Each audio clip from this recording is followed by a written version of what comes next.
Let's get into it. So, as Danny just mentioned, it is not the most when we get caught off guard with some of these, the scandal related firings. It is not exactly a hit the sirens. Let's jump on right a minute and let's give you 10 minutes of how the tenure went down, who's going to be coming up next. I mean, this is something that normally will take a little bit of time to be able to digest. But the fact of the matter is that right now, Troy Taylor, the head coach at Stanford, is out. He was fired by Stanford after an investigation into reports that he bullied and belittled female athletic staffers, sought to have an NCAA compliance officer removed after she warned him of rules violation, and repeatedly made, quote, inappropriate comments to another woman about her appearance. Now, there's levels to this. Among them, that there is, okay, well, what does this mean for Stanford football in 2025? What does this mean for Stanford football big picture? What is the Stanford job? But how about what this means in terms of the way a football program is organized? Because this firing, based on the statements, came from general manager Andrew Luck. Now, some of these general managers across college football do not have firing power. This was my first question. Yes. What? Honestly, the first thing that came to mind was, can Barton fire Clark Lee? Yeah, I was going to say, this seems to be, I don't know if I could say precedent setting, precedent shattering. I mean, Danny, the process to me is probably more interesting than the violations. When was the last time you saw a head coach fired and then it said decision made by? That was one of the more unique headlines and tweets, and just when it came across the news feed, that was the byline. You would never, if Mike Norvell was fired, it wouldn't say fired by Michael Alford, the athletic. It just doesn't happen. So I think there's two things to this. One, the fact that it is Andrew Luck, because we're talking about a legend at the school who just took the job in November. And then two, the fact of his title, which is general manager, of course, brings it into question. So I think every school possibly, because there's not, like the NFL, they're pretty much all similar structures. I think different schools are going to have different power structures. Some athletic directors, traditional athletic directors, are going to hold that power. Some might delegate it to a guy like Andrew Luck. And I do remember, if you guys correct me if I'm wrong, when Andrew Luck was hired, it was kind of positioned as this is bigger than general manager. It was title, but they also said he's going to oversee the program. He's going to be in charge of all of it, So I do think and to your question about is Barton going to be able to fire Clark Lee, I'm pretty sure Clark Lee hired Barton. So that would be kind of crazy if that was flipped upside. And I'm sure there's a lot of scenarios like that where the head coach is hiring the general manager because they want to have the same vision for what the program wants. And then some programs are going to hire a general manager who might hire the head coach. But I think this is all kind of an evolution of college football, and there's going to be different power structures at different schools. Yeah, particularly if you look at this situation, Stanford, I feel safe saying, is an athletic department that views its football program in a much different way than most athletic departments view their football program. Whereas the truth of most athletic departments is the football team is the department, and then everybody else just kind of lives off of that. Stanford, I think, is one of those schools that actually just views football as one of our sports. It's one of the things we do. So that is interesting in this, but it's just the actual investigations and what went in. It's you read the story, very light on details. You just get the general sense that Troy Taylor is not the funnest person to work with, and he's kind of difficult. And I don't know, it is weird because the other story was that when it came out originally, last week, Luck was in a team meeting and doubling down. Troy Taylor doubling down, saying, we're going to get blah, blah, blah. We're going to get through this. And then out comes the thing where it's he's the one issuing the statement saying, I've decided we need to make a change in the football program. Andrew Luck's name might be on it. I don't know that Andrew Luck made this decision. I think with you, could be Tom. other people in charge at that school. He said after consulting university leadership, I think Andrew Luck probably got pressure from university leadership saying, we're Stanford. this is unacceptable. Correct me if I'm wrong, but this was the second investigation, correct? Correct. There was And one in that's 23, and then there was a new one. And the first one, I guess he signed something, right? That said, so I've got that detail right here. In February 14th of 24, he signed a warning letter acknowledging he could be fired if conduct continued. Additional complaints were documented in a second investigation that ended in July of 2024. So they let him go through the 2024 season, the 24-25 off season, after having gone through what I'm going to call a disciplinary process. And it's not really until the reporting happens that we get action. This feels very Pat Fitzgerald. It has tones Process. to that. Yeah. Process. Not the same, not the same issues leading to it, but at least in terms of, we find out the story from a report, then the school takes action, and then we find out that there has been investigations internally into this behavior for quite some time. Mm-hmm. Yeah, none of it's good, but it's the timing of it all is kind of weird to me. So I don't know Troy Taylor. Rick Neuhausel, who comes on the show after me on Sirius, he does, like, just in between shows, we caught up with him. Is like, hey, can you believe this? And this was off air. And so I'm not saying Rick was endorsing Troy Taylor or defending him, but he said it was surprising. He said this didn't seem like the character. They were on the same staff together at Colorado like 30 years ago, but I think they've stayed in touch, and he sounded surprised by it. So I do think it's a word of caution to any coach when you are struggling and you have massive buyouts. You better be careful with how you conduct yourself, because teams, and I'm not saying he was innocent or guilty. He might have done it all, and he signed a paper said if it continues. So clearly there was something. You wouldn't sign that if you didn't. But, somebody put in the chat, I think it has to do, more with nothing to do with harassing women, maybe the contract. I don't know those details, but you better, with the amount of money that's at stake, you have to carry yourself to a certain standard, or else they will find a reason to get rid of you. Yeah. Another aspect to the story that just kind of raised my eyebrow. No, that's the wrong way to put it, but Got your attention. Yeah, it caused me to go down another kind of lane. Like, apparently he was a real a-hole to the compliance officer, a female. Now, maybe he's just being an a-hole to her because he's an a-hole to women in general, but it's also possible he was being an a-hole to her because he didn't like the fact that she kept telling him what he was doing he couldn't do. Right. It just did make me wonder. It's like, is Stanford more of a stickler for these rules than other schools, or maybe is Sacramento State just like, yeah, whatever, do whatever we want? Because I think those are all based on the story. I think they were related to like practice time. Like, he was having players there more than he's supposed to. And I wonder if, I don't know, it's just an interesting peek behind what goes on behind the doors of some of these programs. But again, I do think you get away with a lot more if you win. Do you think Jim Harbaugh was cordial to the compliance people for the NCAA? No. Do you think Nick Saban was cordial to every anybody? And it's not saying it's right or wrong, right? But some people may just be irritated and irritable, and it's a high stress job, and they just want to get back to practice, and they might treat you rudely that some places might take a little bit more offense to.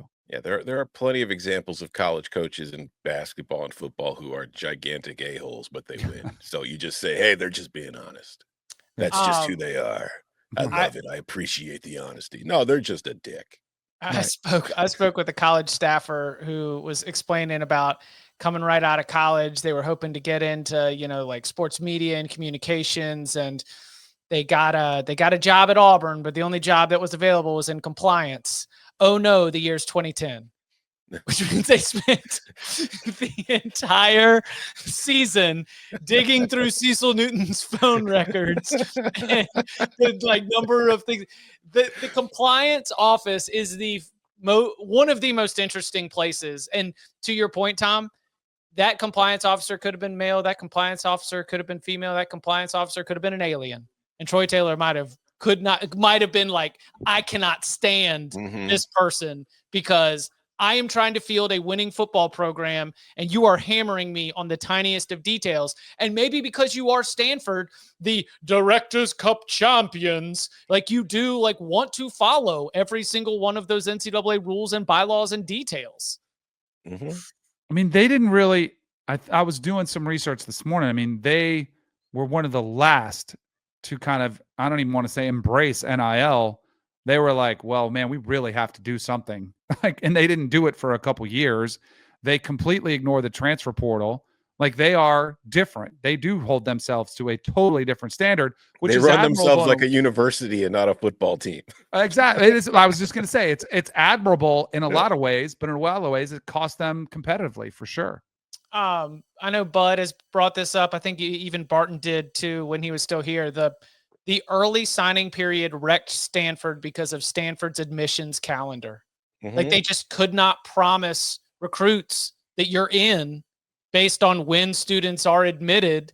And so the capable players were going to Notre Dame, or they were going to Wake Forest, or they were going to Northwestern, because they didn't have that confirmation that they had been accepted by the university at the time in December when you're supposed to sign for the early signing period. I mean, there's been a lot in terms of the way that things have changed that have impacted Stanford in a way that's made it more difficult.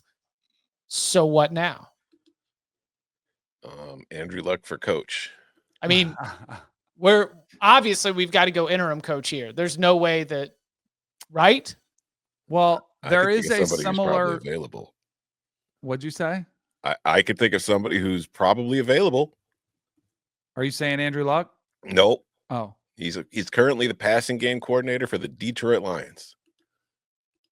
Oh, David Shaw? Yep.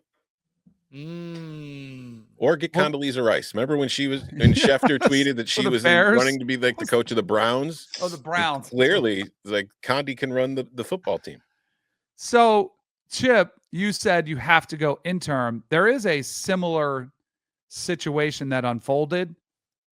Kansas was a disaster, and it was after spring football that Lance Leipold, Les Miles was let go, and that looked like the worst job in the country, and they found nobody better. There was not a better candidate than Lance Leipold. And that's what I think Stanford needs to try to find. Good luck, because there aren't a lot of Lance Leipolds out there. But I don't think they have to go interim, but I do think you don't want to just hire anybody. So I think all options are on the table for a 35-year-old first time on the job general manager. Good luck seeing who you can find out there, because it's not going to be easy. And how desirable is it because of all those challenges we talked about? What are you thinking? Who did Andrew Luck play for with the Colts? Oh, there's a bunch. Chuck Pagano. I saw a lot of the. I saw Chuck Pagano, Pep Hamilton. There's a lot of Andrew Luck ties that make a ton of sense. Jason Garrett was in the running for the job before they hired Taylor. Oh, is that why his name was brought about? Yep. See, I think he might. So I was confused but I do think he played at Princeton. I think, right? Jason Garrett, he's an Ivy Leaguer. Yes. So he gets the high academic institution. So I think that'd be somebody I would call for sure. Mike Bobo. Listen, the tailgate's been trying to sell Mike Bobo on Stanford since about 8:56 a.m. So here's what's really disappointing. I thought Troy Taylor was starting to flip things in terms of talent.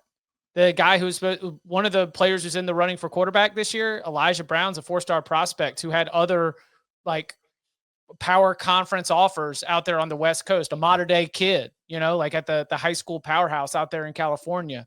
You were expecting him to take over, and now I guess he still is, but how are you going to try to maintain that momentum? There have been a couple places where you kind of looked at the talent. You're like, maybe this is going to be the year that this is going to turn, and you break the streak of 3-9 results. I think this roster is better than the roster Troy Taylor inherited, which is what makes me think that just sort of punting on the season would be a huge loss. And you've got to find somebody to get everyone locked in before the spring portal opens, because you got to think everyone's going to come try to feast on some of those players, those 4 stars that are on the roster, those higher rated 3 stars that are on the roster. This is going to be something where whoever you bring in, they've got to do a job of being able to get everybody on the same page, being able to get them committed. Because I saw a step forward for Stanford on the field in 2025 And now that's obviously going to be something that's going to take some more evaluation moving forward. Yeah, I don't know if I saw a huge improvement in the talent on that roster. I think that, I mean, I thought that they played better last year. I don't know if that could say they were more talented. I think they were just kind of in the second year. You had Ashton Hollins as a second-year starter. You had Ayamanor at receiver. And I don't know. I get what you're saying. I don't know if I totally agree with it. What about Jim? There's no way Dave Clawson goes to Stanford after resigning from Wake, right? And then would Tyson Helton be a decent hire? I saw Clawson's name come up. I thought it makes sense. He won with less at Wake academic school. Similar challenges as far as resources go, but I do think that's why he threw in the towel. Like, why would you go from one place that looks like it's really hard to win to another place that might be harder to win, and you've got to throw in the travel nightmare that's going from the West Coast to East Coast so many times. Yeah, I don't think that makes any sense for Dave Clawson. You're going to a similar situation, like Danny just said, but you've got to travel more. And I would say there's probably more money to spend at Stanford than there is at Wake. If they tap into it. So if you feel like you'd be able to convince them of that, maybe, but I think that's where Andrew Luck comes in this whole position. I think that's his main job, is to try to access, what is it, $35 billion endowment that they've got. Mm-hmm. And they pour a lot into the Olympic sports. They just don't pour it into football, which I think that may be what he's trying to do, his campaign. I thought of two guys, and somebody already kind of suggested, but a different tilt.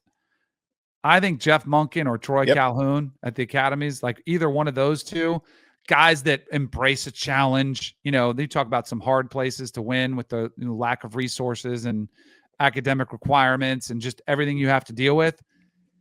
But would Andrew Luck embrace the option offense? And they both kind of morphed where they're not old school triple option, but they still don't like to throw the ball a ton. Yeah, I don't think either one has to run the option. I mean, when you look at what Kansas does, they're running the option. It's just the modern version of it where there's actually passes involved. Like I don't think if Jeff Monken or Troy Calhoun took a job outside of a service academy, their offense would look that different. I think they'd be able to do it as effectively. It's the situation of being able to find the guys that you're limited to recruiting and being able to make it work. But I think that they would have access to better players at Stanford than they do at Air Force and Army. So I think it would make sense. I also think it would just be fun if they did hire them and they did just run the option, because I've long argued for years, just run the option. More teams need to do it, especially those at a talent disadvantage. And I don't think that's changing anytime soon.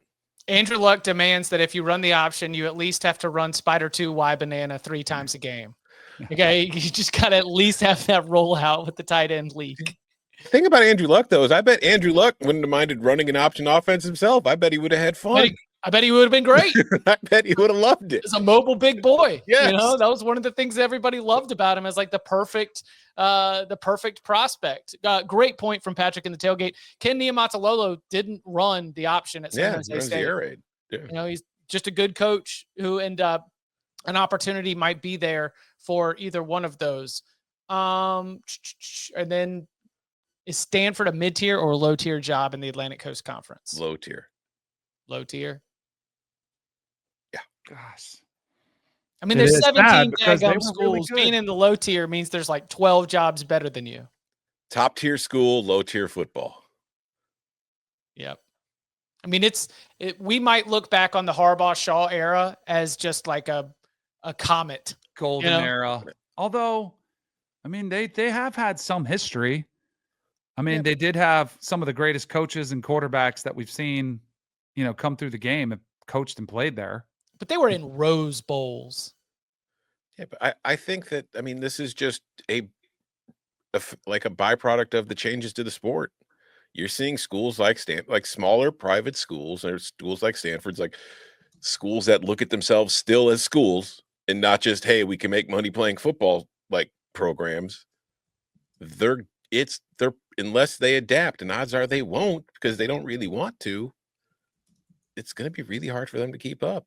Period. Like, we've seen it at Wake already. We're seeing it at Northwestern. We're seeing it at Stanford. Like, for every SMU in which it is a small private school, but we've got a ton of people involved who really, really, really love football. Most of these schools are not the same way. And then one final note on this, if it has not already been understood for those of you at home, when schools are making revenue sharing decisions, Stanford is a school that is going to value the revenue sharing opportunities for all of these other sports. And like, there might be external pressures here. Like, I don't know, the United States Olympic Committee, and like making sure that this university that has led to gold medals for the United States on the world's biggest sports stage for decades, that they're not all of a sudden going to start falling behind. So I think that when they're having to decide how much of this, however many $1 million is going to go from one sport to another, more money is going to be put in some of those other buckets than it will be at some of these other sports. And that means less for football. So, something to keep an eye on for sure. We will Swim keep you team gets a lot of money. Swim team. I mean, that is like so much pride for the Atlantic Coast Conference when Katie Ledecky won those gold medals. I mean, just, right. It means so much to the league. Got a chance to see Jim Phillips over the weekend, and we talked about some things, and I'm disappointed we didn't get to talk about Katie Ledecky and those gold medals for the ACC. So